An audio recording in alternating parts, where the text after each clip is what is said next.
রোডে একটা দারুণ জায়গা দেখাই। এটা হচ্ছে বাঁকুড়ার শুশুনিয়া পাহাড়ের কোলে, এটা হচ্ছে শিব মন্দির।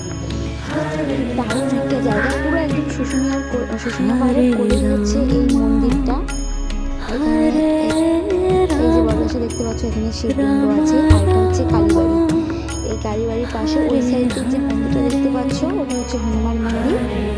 আর এইখানটা হচ্ছে বাঘের মুখ থেকে জল পড়ে। কোথা থেকে জল পড়ে কেউই জানে না, কেউই বলতে পারছে না।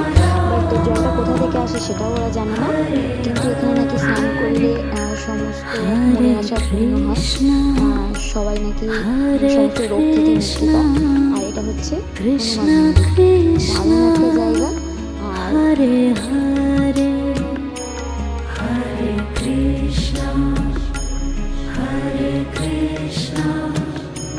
Krishna